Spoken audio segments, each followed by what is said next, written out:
Hello everyone, our today's topic is objectives of auditing. Okay, auditing के ऊपर मैंने एक डिटेल्ड वीडियो ऑलरेडी अपलोड किया हुआ है जहाँ पे मैंने इसके आपको मीनिंग, एडवांटेजेस, लिमिटेशन, कैरेक्टरिस्टिक्स सब कुछ एक्सप्लेन किया। उसका लिंक मैं आप लोगों को पिन कमेंट और डिस्क्रिप्शन बॉक्स में दे दूंगी। ठीक है, अभी हम इसके ऑडिटिंग के ऑब्जेक्टिव्स देख लेते हैं। मतलब ऑडिटिंग मतलब होता क्या है, जो कि कंपनी के जो बुक्स ऑफ अकाउंट्स हैं, जो फाइनल अकाउंट्स हैं, उनको चेक करना कि उसमें कोई एरर तो नहीं है, कोई उनने फ्रॉड तो नहीं किया है, सारी एंट्रीज उनने सही से की हैं या नहीं, कहीं कोई गलती फ्रॉड उनने कुछ किया तो नहीं है, जो वो प्रॉफिट शो कर रहे हैं, जो फाइनेंशियल पोजीशन बिजनेस की शो कर रहे हैं वो सही है, एक्यूरेट है या नहीं है। ठीक है, ये चेक करना कहलाता है ऑडिटिंग। ठीक है, अब इसके ऑब्जेक्टिव क्या है, यानी हम ऑडिटिंग जो करते हैं, हम ये सब चेक करते हैं, तो हम इसका मेन एम क्या है, ठीक है, उद्देश्य क्या होता है इसका। ठीक है, तो there are two main objectives of auditing as mentioned below. दो मेन ऑब्जेक्टिव होते हैं, प्राइमरी ऑब्जेक्टिव और सेकेंडरी ऑब्जेक्टिव। ठीक है, प्राइमरी ऑब्जेक्टिव क्या होता है, according to companies act 2013 the primary duty of the auditor is to report to the owner whether the balance sheet give a true and fair view of the company's state of affairs. ठीक है, यानी कि जो companies act 2013 के according जो primary duty यानी जो primary object होता है ऑडिटर का, वो ये होता है कि वो ओनर, जो बिजनेस का ओनर है, जो कंपनी का, उनको ये रिपोर्ट करना, उनको ये बताना कि जो भी आपके फाइनल अकाउंट है, जो आपकी बैलेंस शीट है, वो एक सही आपकी ट्रू और फेयर वैल्यू कंपनी की बता रही है या नहीं। ठीक है, and profit and loss account gives a correct figure of profit और loss for the financial year. जो आपने प्रॉफिट लॉस अकाउंट बनाया है, उसमें जो आप प्रॉफिट या लॉस शो कर रहे हो, तो वो सही है या नहीं है, उसमें आपने कहीं कोई गलती तो नहीं की अपने ट्रांजेक्शन में। ठीक है, तो ये बताना प्राइमरी ऑब्जेक्टिव होता है ऑडिटर का। In the words of Robert R. Comber, the main purpose of audit today is the verification of financial statement. ठीक है, मतलब जो हमारे फाइनेंशियल स्टेटमेंट होते हैं, यानी जो बैलेंस शीट और प्रॉफिट एंड लॉस अकाउंट होता है, उसको क्या करना, in the light of certain accounting principle to establish whether or not it is a true statement and correct drawn up. ठीक है, तो जो इसका प्राइम वो यही होता है कि वो वेरीफाई करे कि जो आपके फाइनेंशियल स्टेटमेंट है, यानी जो प्रॉफिट लॉस अकाउंट है, जो बैलेंस शीट है, उसको वेरीफाई करना। ठीक है, इन the light of certain accounting principles. ठीक है, अकाउंटिंग प्रिंसिपल्स के अकॉर्डिंग आपने सारा कुछ एंट्रीज वगैरह की हैं या नहीं। ठीक है, to establish whether or not it is a true statement and correctly done up. मतलब मेनली ये बताना कि जो आपका स्टेटमेंट है वो सही है या नहीं है, करेक्ट है या नहीं है। Thus the main objective of auditing is to form an independent judgement and opinion about the reliability of accounting records. यानी जो आपने अकाउंटिंग रिकॉर्ड्स बनाए हैं, जो आपने एंट्रीज की हैं, वो रिलायबल हैं या नहीं, भरोसे के लायक हैं, आपने सही से एंट्री की है या नहीं। And true and fair view of financial statement of affairs and working result. ठीक है, यानी जो आपने प्रॉफिट लॉस अकाउंट, आपने बैलेंस शीट जो बनाई है, वो ट्रू एंड फेयर व्यू बता रहे हैं या नहीं। ठीक है, जो आपके फाइनेंशियल स्टेटमेंट है वो एक ट्रू और फेयर वैल्यू बता रहे हैं आपकी कंपनी के बारे में या नहीं, ये पता लगाना होता है इसका प्राइमरी ऑब्जेक्टिव। ठीक है, अब सेकेंडरी ऑब्जेक्टिव क्या होता है ऑडिटिंग का, it is also called the incidental objective as it is incidental to the satisfaction of the main objective. यानी जो मेन ऑब्जेक्टिव है कि जो आपके फाइनल अकाउंट्स हैं वो सही हैं या नहीं, ये पता करना, उसकी रिपोर्ट बना करके जो ओनर है बिजनेस का उसको देना। ठीक है, तो इसी के लिए ही सेकेंडरी ऑब्जेक्टिव बनाए गए हैं। ठीक है, जिसमें ये बताया गया कि कैसे काम करता है। ठीक है, तो the incidental objective of auditing is the detection and prevention of frauds and errors. जहाँ पे ऑडिट क्या क्या करेगा, जो ऑडिटर होगा वो एरर और फ्रॉड को डिटेक्ट करेगा, आपके अकाउंट्स चेक करेगा और उसमें चेक करेगा कि कोई एरर और फ्रॉड तो नहीं है। Detection of material fraud and error as an incidental objective of financial auditing. ठीक है, तो जो और एरर और फ्रॉड को डिटेक्ट करना इसका सेकेंडरी ऑब्जेक्टिव यानी कि इंसिडेंशियल ऑब्जेक्टिव होता है ऑडिटिंग का। ठीक है, flows statement give a flows from the main objective of determining whether or not the financial statement give a true and fair view। ठीक है, यहाँ पे हम क्या चेक करते हैं, जो अपने फाइनेंशियल स्टेटमेंट बनाए हैं वो ट्रू एंड फेयर हैं या नहीं। These objectives are explain in the following broad headings. ठीक है, अब इसको ऐसे समझाया गया है कि डिटेक्शन ऑफ एरर होता क्या है। जो इसका ऑब्जेक्टिव है ऑडिटिंग का, जो हमारा ऑब्जेक्टिव है सेकेंडरी ऑब्जेक्टिव, वो यही है कि एरर और फ्रॉड को डिटेक्ट करना। ठीक है, तो अब हम कैसे ऑडिटर जो है वो एरर को डिटेक्ट करता है। The objective of the audit is to check error. ठीक है, एरर को चेक करना कि कहीं कोई गलती तो नहीं हुई है। It may be that what appear when a clerical error may come out to be fraudulent. ठीक है, यानी कि ठीक है, तो जो आपने क्लरिकल एरर की है, कुछ आपने गलती कर दी, आपने 10 को 100 लिख दिया, 100 को 10 लिख दिया, तो वो कोई फ्रॉडलेंट तो नहीं, आपने जानबूझ के तो ऐसा नहीं किया है। ठीक है, the error may be divided into following categories. तो एरर को डिवाइड किया गया है इन फॉलोइंग कैटेगरीज में। So first one is error of omission. अगर आपको ऐसा क्वेश्चन आता है कि आप एरर के टाइप्स बताइए, तो भी आपको यही टाइप्स लिखना है एरर के। ठीक है, तो सबसे फर्स्ट होता है error of commission. Error of commission क्या होता है, under this category of error the posting is wrongly made, that is the posting of 1000 to the credit of Ram instead of the credit of Ashok, यानी कि आपको 1000 rupees Ram के account में credit करने थे बट आपने वो अशोक के अकाउंट में क्रेडिट कर दिए, ठीक है, यानी कि यहाँ पे आपने क्या किया, रॉन्ग एंट्रीज पोस्ट कर दी हैं, ठीक है, तो वो कहलाता है error of commission. This has also no affect on the agreement of trial balance, इससे आपके ट्रायल बैलेंस में कोई अफेक्ट नहीं पड़ेगा क्योंकि आपने सिर्फ नाम चेंज किया, आपने अमाउंट सही लिखा है, तो उससे आपके ट्रायल बैलेंस में कोई भी फर्क पड़ने वाला नहीं है। तो ये हो गई हमारी error of commission. Next error होती है error of omission. Error of omission क्या होता है, when a transaction is left over completely और इन द पार्ट, ठीक है, आपने ओमिशन यानी ओमिट कर दिया, आपने कोई ट्रांजेक्शन हुआ आपने उसको ओमिट कर दिया, या तो कंप्लीटली ओमिट कर दिया या पार्शली, यानी कंप्लीटली मतलब आपने उसको रिकॉर्ड ही नहीं किया, आपने सेल की है 1000 रुपये की, आपने उसको रिकॉर्ड ही नहीं किया, ठीक है, तो वो क्या हुआ, एरर ऑफ ओमिशन, ठीक है। तो लेफ्ट ओवर कंप्लीटली या तो बिल्कुल ही रिकॉर्ड नहीं किया या तो पार्शली, एक जगह तो आपने रिकॉर्ड किया, ठीक है, अगर आपने कैश सेल किया है तो आपने कैश अकाउंट में रिकॉर्ड किया बट सेल्स अकाउंट में रिकॉर्ड नहीं किया, यानी पार्शली रिकॉर्ड किया। As the omission is both on credit as well as debit side, this does not affect on the trial balance. अगर आपने पार्शली मतलब कंप्लीटली अगर आपने उसको एंट्री को लिखा ही नहीं वहाँ पे, ठीक है, तो इससे कोई भी ट्रायल बैलेंस पे इफेक्ट नहीं पड़ेगा क्योंकि आपने दोनों ना डेबिट में लिखा ना क्रेडिट में लिखा। लेकिन अगर आप पार्शली करते हो, एक आपने कैश बुक में लिखा सेल्स बुक में नहीं लिखा, तो उसका इफेक्ट पड़ता है ट्रायल बैलेंस में, ठीक है। नेक्स्ट आता है error of duplication. Error of duplication क्या होता है, entries are made in the books of original entry more than once, ठीक है। डुप्लीकेशन यानी आपने एक से ज्यादा बार कोई एंट्री कर दिया, एक बार आपने सेल की लेकिन आपने उसको 2 बार रिकॉर्ड कर दिया। The same transaction may have been recorded twice and also posted twice in the ledger, ठीक है, 2 बार रिकॉर्ड किया, लेजर में भी आपने 2 बार पोस्ट कर दिया। फॉर एग्जाम्पल सेल्स वर्थ ₹10,000 में भी recorded twice in the account, ठीक है, 2 बार आपने एक बार 10,000 की सेल की लेकिन आपने 2 बार लिख दिया। They will not affect the agreement of trial balance, ठीक है, इससे ट्रायल बैलेंस में कोई इफेक्ट नहीं पड़ेगा, ठीक है।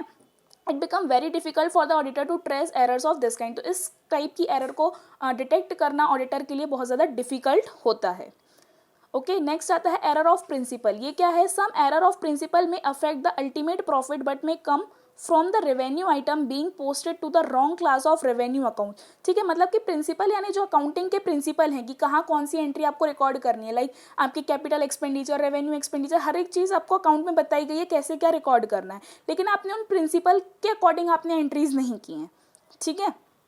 यानी आपने रेवेन्यू आइटम को कैपिटल में लिख दिया, कैपिटल एक्सपेंडिचर को रेवेन्यू एक्सपेंडिचर में लिख दिया, इस तरीके से, ठीक है। As an item of manufacturing wages posted to trade expenses account और balance sheet items posted to the wrong kind of asset, कोई बैलेंस शीट का आइटम था उसको आपने wrong kind of asset and liability account में लिख दिया, ठीक है। This is the most important kind of error and the one which the auditor should take the great care to see, ठीक है, बहुत इंपॉर्टेंट टाइप की एरर होती है, इसलिए ऑडिटर को बहुत ज़्यादा ध्यान से इसको डिटेक्ट करना पड़ता है, ठीक है, यानी प्रिंसिपल्स आपने अकाउंटिंग प्रिंसिपल्स फॉलो नहीं किए, ठीक है। देन है कॉम्पेंसेटिंग एरर। कॉम्पेंसेटिंग एरर क्या होती है, this are a dangerous type of error which is at times hard to detect, ठीक है, बहुत डेंजरस टाइप की एरर होती है जिसको डिटेक्ट कर पाना बहुत ज़्यादा मुश्किल होता है, क्योंकि वो क्या करते हैं, कॉम्पेंसेट, यानी आपने 2 एरर कर दी, ठीक है। कॉम्पेंसेटिंग का मतलब क्या है, आपने 2 जगह एरर की हैं तो एक एरर दूसरी एरर को कॉम्पेंसेट कर रही है, ठीक है, यानी if the original error and compensating error both arise in revenue account, ठीक है, जो आपने ओरिजिनल एरर की और जो कॉम्पेंसेटिंग दोनों ही एरर अगर आपने रेवेन्यू अकाउंट में की हैं, the profit will not be affected, ठीक है, इससे आपके प्रॉफिट में कोई फर्क नहीं पड़ेगा, but few entries in revenue account and other in asset and liability account although the trial balance will agree the profit will be wrongly stated, ठीक है, यानी कि कॉम्पेंसेटिंग एरर क्या होती है कि आपको 10,000 मिलने थे तो एक एंट्री में आपने 10,000 की जगह वहाँ पे 100 लिख दिया, ठीक है, और दूसरी कोई एंट्री है जहाँ पे आपको 100 रुपीज़ की एंट्री करनी थी पर वहाँ पे आपने 10,000 लिख दिया, तो वो उसने क्या किया, जो दूसरी एरर हुई उसने पहली एरर को कॉम्पेंसेट कर दिया, ठीक है, यानी आपका जो ट्रायल बैलेंस है वो उसमें आपको कोई भी दिक्कत नहीं है, उस पर अफेक्ट नहीं पड़ेगा, लेकिन कुछ एंट्रीज पे अकाउंट्स पे अफेक्ट पड़ेगा, ओके, तो वो होता है कॉम्पेंसेटिंग एरर, एक एरर दूसरी एरर को कॉम्पेंसेट कर देती है वहाँ पे, ठीक है। नेक्स्ट आता है डिटेक्शन ऑफ फ्रॉड्स। ये तो हमारा एरर के टाइप्स थे, ठीक है, इसलिए और जो ऑडिटर होता है ध्यान से चेक करता है क्योंकि ये सारी एरर्स होती हैं अकाउंट्स में, ठीक है। नेक्स्ट होता है डिटेक्शन ऑफ फ्रॉड। अब फ्रॉड क्या होता है, एरर तो गलतियाँ थी, ठीक है, हमने जानबूझ के नहीं किया था, गलती से हो जाती है, ठीक है, इंसान है एंट्रीज कर रहे हैं उसमें कुछ मिस्टेक्स हो सकती हैं, लेकिन फ्रॉड्स क्या होते हैं जो इंटेंशनली किए गए होते हैं, ठीक है, जानबूझ के वो फ्रॉड किए गए होते हैं, ठीक है, तो वो क्या कहलाता है, फ्रॉड। अब उन फ्रॉड को डिटेक्ट करना भी ऑडिटर का काम है। The term fraud means the wilful misrepresentation made with an intention of deceiving other, ठीक है, यानी कि विलफुल होता है यानी कि हमने जानबूझ के किया हुआ है, ठीक है, मिस रिप्रेजेंटेशन करना, गलत अकाउंट्स बनाना जानबूझ करके, ठीक है, और उनका इंटेंशन क्या होता है कि अपने प्रॉफिट के लिए गलत एंट्रीज करना। It is a deliberate mistake committed in the accounts with a view to get personal gain, ठीक है, पर्सनल गेन के लिए जानबूझ के ये मिस्टेक्स की जाती हैं, वो होते हैं frauds. We may divide frauds into 2 broad categories. अब फ्रॉड को भी यहाँ पे 2 ब्रॉड कैटेगरीज में डिवाइड किया गया है। First one is fraud through deflection involving misappropriation of either cash or goods, ठीक है, यानी कि फ्रॉड किया किसमें, deflection involving misappropriation of cash or good, यानी कैश को और गुड्स को, जो कैश अमाउंट है और जो गुड्स हैं यानी जो स्टॉक है उसमें उसको ऊपर नीचे कर देना, ठीक है, उसको जैसे कैश की एंट्रीज गलत कर देना, गुड्स की एंट्रीज गलत कर देना, ठीक है, ये आ गया हमारा इसमें। तो following are the method of deflection involving misappropriation of cash or goods, ठीक है, तो ये मेथड्स दी गई हैं कि कैसे किया जाता है, इसमें कैसे फ्रॉड करती हैं companies. Misappropriation the receipt by not recording the same in the cash book, यानी कि मिस अप्रोप्रिएट मतलब कंपनी को पैसा रिसीव हुआ है बट उन्हें कैश बुक में रिकॉर्ड नहीं किया, ठीक है, तो ये क्या हुआ, फ्रॉड हुआ। तो ये ऐसा क्यों करते हैं, कहीं पे हम क्या करते हैं कि जो कंपनीज होती हैं वो कहीं पे ज़्यादा दिखा देंगी अपना, ठीक है, प्रॉफिट ज़्यादा दिखाती हैं ताकि शेयर होल्डर्स उसमें इन्वेस्ट करें, ठीक है, लोगों को उस कंपनी के ऊपर ट्रस्ट बढ़े, उनको लोन्स वगैरह इजीली मिल पाए। और कई कंपनीज क्या करती हैं, कम दिखाती हैं अपने प्रॉफिट्स को, सो दैट कि क्या हो पाए, उनको टैक्स कम करना पड़े, ठीक है, तो अपने इंटेंशन के अकॉर्डिंग इस तरीके की वो एरर्स करती हैं, ठीक है। तो उन्हें रिसिप्ट यानी उनको कैश तो मिला लेकिन उन्होंने कैश बुक में उसको रिकॉर्ड ही नहीं किया, ठीक है, रिसिप्ट को भी उन्होंने हेराफेरी कर दी और उसको रिकॉर्ड ही नहीं किया। Destroying the counter foil of the receipt and miss appropriate the cash receipt, यानी कि डिस्ट्रॉय कर दिया रिसिप्ट, जो उनको रिसीव हुआ कैश उसको डिस्ट्रॉय कर दिया, उसकी जो काउंटर फॉइल थी, जो उसकी रिसिप्ट थी, बिल था, उसको डिस्ट्रॉय कर दिया। And misappropriating the cash received, जो उनको कैश रिसीव्ड हुआ था वो तो या तो उन्होंने नहीं लिखा या कम लिखा, ठीक है। Entering lesser amount on the counterfoil and misappropriating the difference between money actually received and the amount entered on the counterfoil of the receipt book, यानी कि उनको अगर कहीं से 1000 रुपये मिले तो वो 100 रुपये की एंट्री कर रहे हैं, ठीक है, या 100 रुपये मिले तो 1000 रुपये की एंट्री कर रहे हैं, इस तरीके से क्या कर रहे हैं, कम अमाउंट या ज़्यादा अमाउंट अपने अकॉर्डिंग वो एंटर कर रहे हैं उसमें, ठीक है। Not recording the receipt of sales of a casual nature, for example sale of scrap, ठीक है, जो कैजुअल नेचर की सेल है, जो कुछ उनका स्क्रैप निकल रहा है मैन्युफैक्चरिंग के दौरान, जो भी स्क्रैप वगैरह बचता है उसको सेल कर रहे हैं, उसको रिकॉर्ड नहीं कर रहे हैं, ठीक है। Sale of old newspaper sale किया, उसकी उनने एंट्री नहीं की, ठीक है, तो ये भी आपका एक तरीके से फ्रॉड में आएगा। Next, omitting to record cash donation receive by non profit making charitable institution, कोई नॉन प्रॉफिट मेकिंग जो चैरिटेबल इंस्टीट्यूशन है वहाँ से अगर इनको कोई डोनेशन मिल रहा है तो उसकी एंट्री नहीं करना। Next, misappropriating the cash received on discounting the bills receivable and showing them as bills outstanding on hand, तो उनने जो बिल्स डिस्काउंट किए उससे जो कैश रिसीव हुआ उसको नहीं लिखना, ठीक है, और उसको क्या शो करना कि बिल्स आउटस्टैंडिंग है, यानी अब हमको उनसे पैसा लेना बाकी है ऐसा शो करना, ठीक है, उनको पैसा मिल चुका है बट वो वहाँ पे क्या दिखा रहे हैं, आउटस्टैंडिंग है, अभी मिलना बाकी है। Miss appropriating cash receive from debtors, ठीक है, डेटर्स से जो कैश रिसीव हुआ है उसको सही नहीं लिखना या कम लिखना या ज़्यादा लिखना, ठीक है, मिस अप्रोप्रिएटिंग यानी कि कुछ भी हो सकता है, या नहीं लिखा या कम लिखा, ज़्यादा लिखा, इस तरीके से। And concealing the same by giving artificial credit to the debtors in the form of bad debts, ठीक है, यानी डेटर से पैसा मिल गया लेकिन वहाँ पे हम क्या दिखा रहे हैं, बैड डेट्स दिखा रहे हैं या डिस्काउंट दिखा रहे हैं या सेल्स रिटर्न दिखा रहे हैं, ठीक है, पैसे मिले बट उसको रिकॉर्ड नहीं कर रहे हैं। Adopting teeming and lading method of fraud, ठीक है, teeming and lading method of fraud, यानी कि under this method cash receive from the first customer, इस मेथड में क्या करते हैं ये लोग, जो कैश रिसीव हुआ फर्स्ट कस्टमर से जो कैश मिला है is misappropriated by the cashier, उसको वो मिस अप्रोप्रिएट करता है, then the money receive from the second customer is shown as the receive from first customer, यानी कि जो फर्स्ट कस्टमर से हमको मनी रिसीव हुई उसको उसने मिस अप्रोप्रिएट किया, अब जो सेकेंड कस्टमर से रिसीव होगी वो ये दिखाएगा कि वो हमको फर्स्ट से मिली है, ठीक है। नेक्स्ट, जो थर्ड कस्टमर से रिसीव होगी वो उसको ऐसे शो करेगा कैशियर कि हमको सेकंड कस्टमर से मिली, ठीक है, इस तरीके से फर्स्ट वाले की उन्हें पूरी एंट्री गायब कर दी, जो सेकंड से मिल रहा है उसको फर्स्ट का दिखा रहा है, थर्ड से मिल रहा है उसको सेकंड का दिखा रहा है, इस तरीके से, ठीक है। नेक्स्ट है suppressing the cash sale by not recording them or by treating the cash sale as credit sale, ठीक है। सप्रेसिंग द कैश सेल यानी जो कैश में उन्होंने सेल की है उसको क्या कर रहे हैं वो लोग, रिकॉर्ड ही नहीं कर रहे हैं यहाँ तो, ठीक है, और by treating them as the cash sale, या तो उन्होंने कैश सेल की, ठीक है, 5000 रुपये की उन्होंने कैश में सेल की, उसको कैश मिला लेकिन या तो वो उसको कम दिखा रहे हैं या एंट्री ही नहीं कर रहे हैं, या फिर वो लिख दे रहे हैं कि क्रेडिट अभी हमने उधार में दिया है, उसका पैसा मिलना बाकी है, ऐसा शो कर रहे हैं। Under casting receipt side total of the cash book, ठीक है, जो रिसिप्ट साइड है उसको कम दिखा रहे हैं ताकि उनको कैश कम पे करना पड़े, उनको टैक्स कम देना पड़े, इसलिए अपनी रिसिप्ट साइड को कम दिखा रहे हैं। रिकॉर्डिंग फिक्टिशियस और बोगस पेमेंट, ठीक है, ऐसी पेमेंट जो उन्होंने की ही नहीं है वो पेमेंट्स दिखा रहे हैं, ठीक है, पेमेंट साइड को अपने बढ़ाने के लिए कि हमारे एक्सपेंसेस ज़्यादा हैं तो वो कुछ बोगस पेमेंट, जो ऐसी पेमेंट जो उन्होंने की ही नहीं है वो शो कर रहे हैं। Recording more payment than actual amount paid by alternating the figure on the voucher, ठीक है, अब पेमेंट उनने 50 रुपये की है लेकिन उसको वो 500 की पेमेंट दिखा रहे हैं, ठीक है, alternating the figure on the voucher, यानी वाउचर के फिगर को भी वो ऑल्टरनेट कर दिया, उनके पास 50 रुपये का वाउचर है लेकिन उसको उन्हें एक जीरो और बढ़ा के 500 कर दिया, तो इस तरीके से अपनी एक्सपेंडिचर को ज़्यादा दिखाते हैं। Showing the same payment twice, एक ही पेमेंट को 2 बार दिखाना, ठीक है, एक बार पेमेंट की लेकिन उसको 2 बार शो करना। नेक्स्ट है showing credit purchase as cash purchase and misappropriating the amount, उन्हें परचेज उधार में की है, उसके पैसे अभी तक दिए नहीं है लेकिन वो उसको कैश में शो कर रहे हैं, ठीक है। Recording personal expenses as business, कुछ पर्सनल एक्सपेंसेस हैं वो भी उसने बिजनेस एक्सपेंस में डाल दिए। Not recording discount and allowance given by the creditors and misappropriating the amount, ठीक है, अगर आपके जो क्रेडिटर्स हैं, ठीक है, जिनको आपको सपोज 10,000 पे करने थे, उन्होंने बोला भाई आप हमको आज ही पेमेंट कर दो, भले आप 8,000 दो, लेकिन उन्होंने वहाँ पे क्या दिखाया 10,000 ही दिखाया, जबकि पेमेंट कितनी की 8,000 की, जो उन्होंने डिस्काउंट दिया उसको उन्होंने शो नहीं किया। नेक्स्ट है overcasting the payment side total of the cash book, ठीक है, ओवर का जो पेमेंट साइड है उसको ज़्यादा दिखाना, ओवरकास्ट करना उसको। Recording fictitious and inflated purchase and miss appropriate that amount, यानी कि फिक्टिशियस परचेज दिखाना, जैसे फिक्टिशियस एक्सपेंस दिखा रहे थे वैसे ही फिक्टिशियस परचेज दिखाना, परचेज उन्होंने की नहीं है पर उनको दिखाना कि हमारे परचेज की वहाँ पे एक्सपेंडिचर हो गए, ठीक है, इस तरीके से। Suppressing the credit notes for returns and showing the full payment to the creditor, यानी जो उनके क्रेडिट नोट्स हैं उसको सप्रेस करके ये दिखाना कि हमने क्रेडिटर्स को फुल पेमेंट कर दी है, यानी जिसको पेमेंट करनी थी उन्होंने उनको फुल पेमेंट कर दी है। Using names of dummy workers in the ways sheet and miss appropriate the amount, यानी कि डमी वर्कर के नाम, उनके यहाँ 5 वर्कर काम कर रहे हैं, वो वहाँ पे 7 वर्कर दिखा रहे हैं वेज शीट में ताकि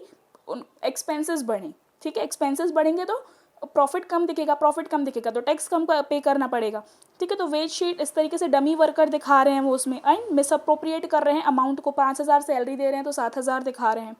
ठीक है। Overcasting the total wage misappropriating the undisbursed wages, ठीक है, जो अनडिसबर्स्ड वेजेस हैं जो अभी नहीं दी गई हैं उसको मिस अप्रोप्रिएट करना, कम दिखाना, ज़्यादा दिखाना, इस तरीके से अपने जो भी उनका मकसद होता है उस अकॉर्डिंग वो लोग फ्रॉड करते हैं, ठीक है। तो नेक्स्ट आता है जो फ्रॉड का सेकेंड टाइप है वो है fraudulent manipulation of account not involving defalcation. अब यहाँ पे क्या करते हैं, अकाउंट्स को फ्रॉडलेंट मैनिपुलेट करना कैसे करते हैं, नॉन प्रोविजन और inaccurate provision of depreciation on fixed asset, ठीक है, जो डेप्रीसिएशन लगाना है उनको फिक्स्ड एसेट पे उसका कोई प्रोविजन नहीं दिखाना, या फिर इनएक्यूरेट प्रोविजन दिखाना उसका फिक्स्ड डेप्रीसिएशन का ऑन फिक्स्ड एसेट पे। ओवर वैल्यूएशन और अंडर वैल्यूएशन, तो जो भी उनकी असेट है उसकी वैल्यू को ज़्यादा या कम दिखाना। Over valuation under valuation of liabilities को कम या ज़्यादा दिखाना। रिकॉर्डिंग रेवेन्यू एक्सपेंडिचर को कैपिटल एक्सपेंडिचर लिखना या कैपिटल एक्सपेंडिचर को रेवेन्यू एक्सपेंडिचर में लिखना। Recording sales of the next year in the current year revenue account, next year की कोई सेल है उसको उन्होंने करेंट ईयर की अकाउंट में लिख दिया,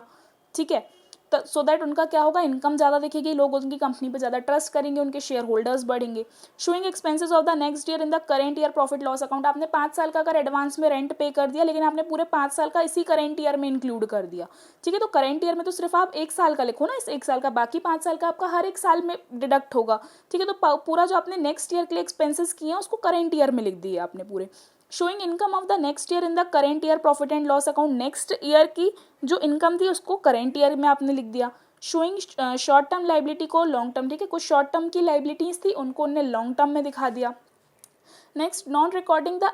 अक्रूड इनकम और expenses in the current years profit and loss account, ठीक है, जो अक्रूड इनकम है यानी जो हमको जहाँ से हमको पैसे मिलने वाले हैं या अक्रूड एक्सपेंसेस जहाँ हमको एक्सपेंसेस करने हैं उनको रिकॉर्ड नहीं करना करेंट ईयर के प्रॉफिट लॉस अकाउंट में। ओमिशन ऑफ प्रीपेड एक्सपेंसेस और omission of income received in advance, ठीक है, कोई प्रीपेड एक्सपेंसेस हैं हमने पहले से कुछ एक्सपेंसेस किए उसको ओमिट कर देना, और omission of income received in advance में कोई इनकम मिली है तो उसको ओमिट कर देना, उसको नहीं लिखना। Inflating the profit by showing fictitious purchase and sales return, ठीक है, प्रॉफिट को इन्फ्लेट करना कैसे, शोइंग फिक्टिशियस परचेज, परचेज को दिखाना, नहीं खरीदा है आपने, 10,000 का खरीदा है फिर भी आप दिखा रहे हो आपने 1 लाख का खरीदा है। सेल्स रिटर्न दिखाना, आपकी सेल्स हुई है फिर भी आप सेल्स रिटर्न दिखा रहे हो, अपने प्रॉफिट्स को आप कम कर रहे हो। Deflating the profit by showing fictitious expenses, अब कुछ फिक्टिशियस एक्सपेंस दिखा के अपने प्रॉफिट को कम करना, ठीक है, एक्सपेंसेस ज़्यादा दिखाना, रिकॉर्डिंग फिक्टिशियस परचेज रिटर्न्स, ठीक है, फिक्टिशियस परचेज दिखाना, रिटर्न्स दिखाना। सो यही जो ऑडिटर है उसका ऑब्जेक्ट होता है कि ये सारे एरर्स और फ्रॉड को पता लगाए, तो वही है prevention of error and fraud, ठीक है। जो थर्ड हमारा पॉइंट है यही है कि इन एरर ऑफ फ्रॉड से प्रिवेंट करना, इनसे बचाना। Beside the detection of different types of error and frauds, it is also the duty of auditor to prevent them, ठीक है, उन्हें पता तो लगाया उसके बाद उसको, ठीक है, तो ऑडिटर का काम यही है कि एरर फ्रॉड को डिटेक्ट करना और उनसे प्रिवेंट करना, ठीक है। तो लेकिन of course it is not possible to prevent error and fraud completely तो हम उससे प्रिवेंट नहीं कर सकते हैं। An auditor can put a moral check upon the staff, ठीक है, स्टाफ का मोरल चेक लेते हैं बाय डिटेक्टिंग दैम, ठीक है। They would always be alert and would not carry on any dishonest transaction, अब और जो स्टाफ होगा उसको डर रहेगा कि ऑडिट में हम पकड़े जा सकते हैं, इसलिए वो लोग थोड़ा सा उनको डर रहेगा और वो कोई ऐसा डिसऑनेस्ट बेईमानी वाले ट्रांजेक्शन नहीं करेंगे। The auditor should also evaluate the external control system of the concern under audit and point out it's weak point, ठीक है, ऑडिटर होगा वो क्या करेगा, एवेल्युएट करेगा एक्सटर्नल कंट्रोल सिस्टम को, एवेल्युएट करेगा, ठीक है, उस कंसर्न के under audit and point out it, उसके वीक पॉइंट को फाइंड आउट करेगा and offer his suggestion for making improvements, के लिए उनसे सजेशन लेंगे in the management and internal control of the organisation so that chances of occurrence of error and fraud में भी minimise, ठीक है। तो मेन ऑडिटर का काम यही है कि उनसे प्रिवेंट करना, उनका इंस्पेक्शन करना, सो दैट एरर और फ्रॉड के चांसेस को मिनिमाइज हो सके, स्टाफ को थोड़ा सा डर रहे, वो डिसऑनेस्टी ना करें। The auditor may assist the management in setting right और dispensing with the dishonest employee, ठीक है, जो ऑडिटर होगा वो क्या करेगा, जो असिस्ट करेगा मैनेजमेंट को कि इन सेटिंग राइट और dispensing with the dishonest employ so that there may be minimum chances of error and frauds to occur, यानी कि डिसऑनेस्ट एम्प्लॉयज़ हैं उनको डिस्पेंस करें सो दैट मिनिमम एरर और चांस के जो है पॉसिबिलिटीज़ हों आपके अकाउंट्स में, ठीक है। तो ये था आज का हमारा topic. I hope that today's topic is clear to you all. तो हमारे ऑब्जेक्टिव ऑफ अकाउंटिंग में प्राइमरी और सेकेंडरी ऑब्जेक्टिव आपको यही लिखना है। सेकेंडरी में भी आपका डिटेक्शन ऑफ एरर था and then detection of fraud था। एरर के ये टाइप्स मैंने बता दिए हैं, फ्रॉड्स के टाइप हमने पढ़ लिए हैं। उसके बाद नेक्स्ट है प्रिवेंशन ऑफ एरर फ्रॉड, और एरर ऑफ फ्रॉड से उनको प्रिवेंट करना कंपनी को। यही होते हैं ऑब्जेक्टिव्स ऑडिटिंग के। Okay, thanks for watching.